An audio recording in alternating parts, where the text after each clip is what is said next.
What is it telling you that it does?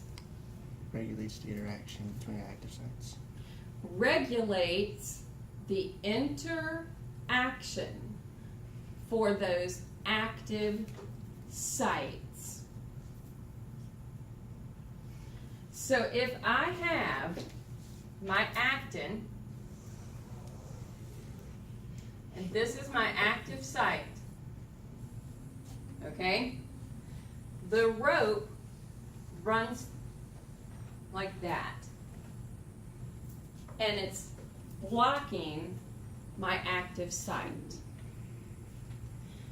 At this point, can you think of any reason why those active sites need to be blocked? The reason, can you think of a reason why they need to not be exposed all the time? So that the site doesn't become like denatured? Well, if we think about the video that we just saw, and it was kind of showing you the thick filament, and it showed you that double helix of the actin, and then we had one of those golf club heads. Okay? So up here on the actin, where we've got an active site, it showed that in the cocked position, and I'm sorry, that's what they call it, okay? In the cocked position, this contains ADP plus an inorganic phosphate. At this time, is that energized or not energized? Not. Are you sure?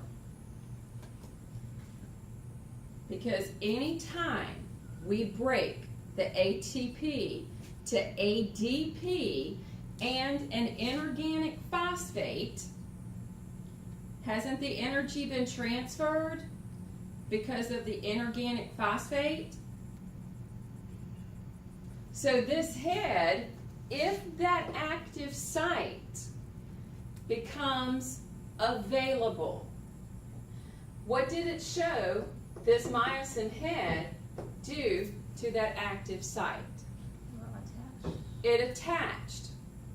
Now, when it attached,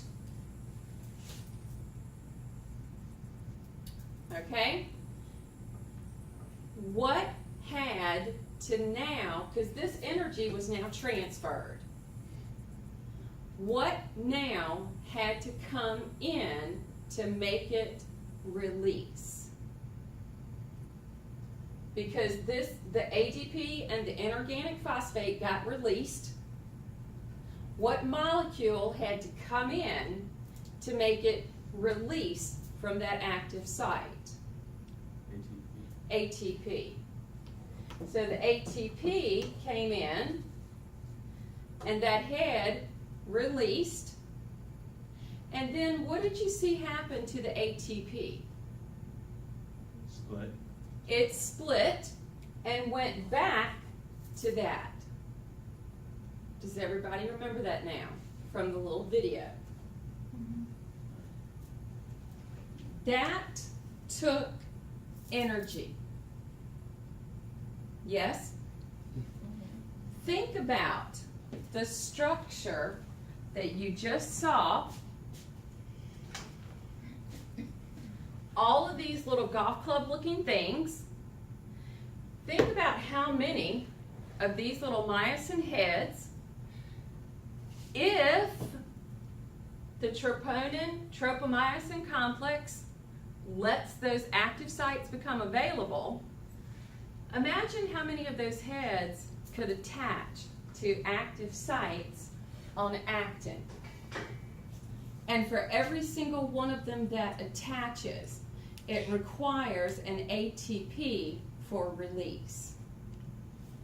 Now, are you making a connection?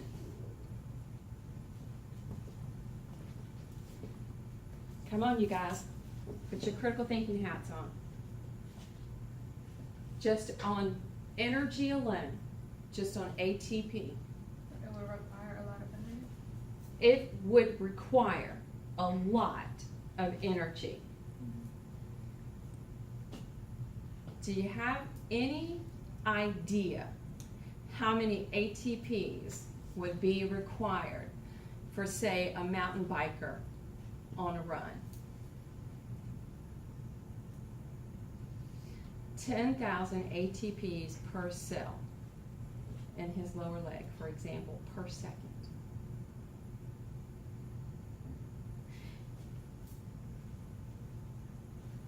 Are you understanding a little bit about the importance of the muscular system? And I haven't even gotten to the ions. The muscular system requires a huge amount of our energy, and it's one of the reasons that we're going to see that it's a storage or short-term storage for the glucose in the form of glycogen.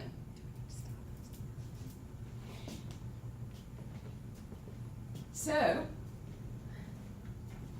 a lot of these little golf clubs can attach to those active sites on the actin. When this occurs, what has now formed is termed a cross bridge. So when we get a connection between the thick and the thin, it's termed a cross bridge. Those heads get to do this number. They get to cock up into position and they get to release. Grab a hold to the actin, let it go. That ATP that we mentioned, that ATP that's going to help this process has to be broken down. So we have enzymes that will break the ATP down into the ADP plus an inorganic phosphate.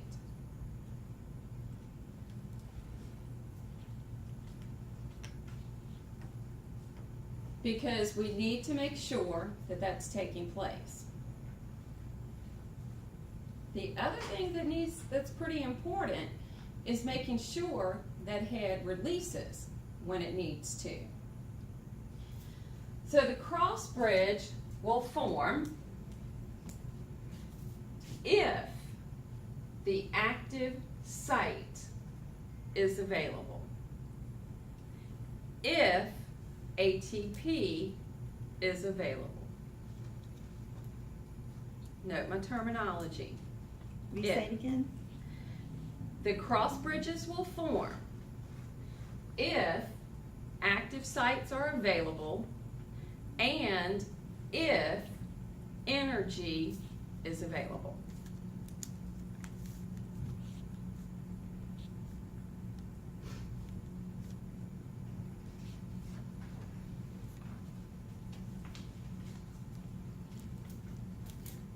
Now note the structure that we have here. From Z disc to Z disc, one sarcomere. When those myosin heads can attach, they're going to take and do this number. They're going to go up, they're going to attach, and they're going to pull. Release, go up, attach, pull. What are they doing to this area? Making it shorter or not affecting it at all? Making it shorter.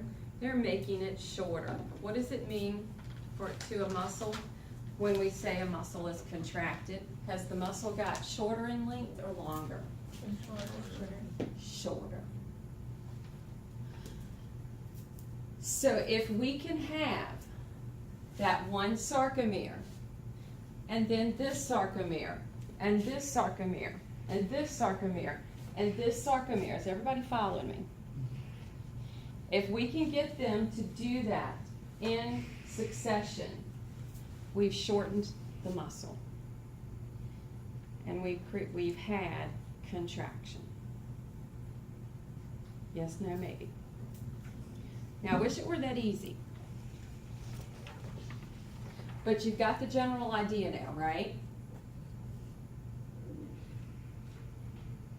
So, if we look at what's termed the functional unit, which is the sarcomere, okay? The sarcomere, this overlapping that we get between the thick and the thin filament, the overlapping creates the striated appearance that you see in skeletal muscle. The sarcomere, and I'm going to keep saying this until y'all finally go, Dr. Young, I have it. The sarcomere is the functional unit of muscle.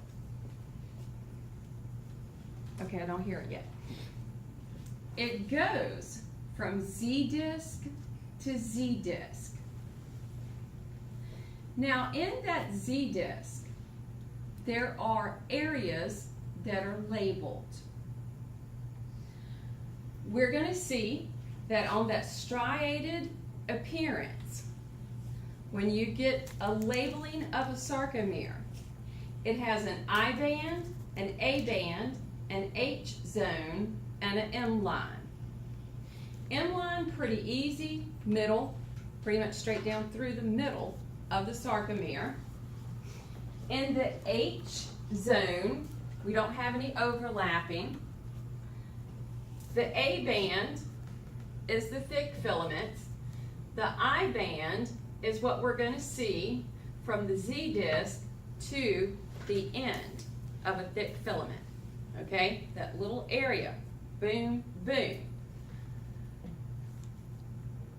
In muscle, the A band, the I band, okay, they're usually going to be aligned. Something I didn't point out, wanted to see if you guys picked up on it. Because in the structure of the sarcomere, it looks like the thick one is just kind of suspended, okay, with the thin going around it. Did you notice any small coiling that took place near the thick?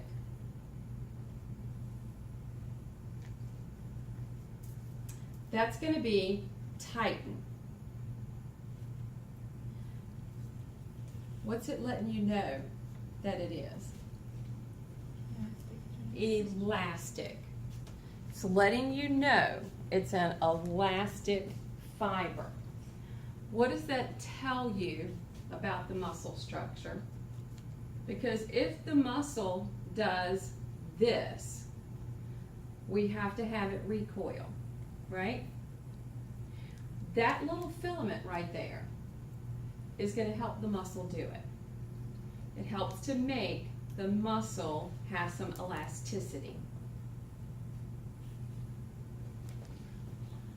And the other thing about it is we sometimes can overstretch muscle.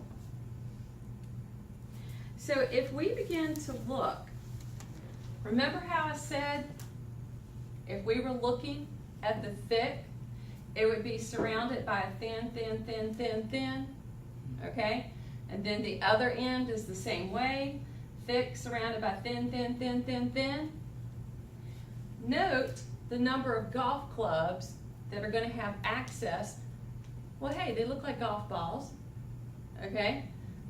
Look at the number of golf clubs that are going to have access to the golf balls. So if I've got all these thicks, all these thins, and then they're just trying to break them up for you, okay? And this has significance, but I'm not going to get you that deep into it, okay? But if we have this structure right here, where we've got the thick, thin, thin, thin, thin, thin,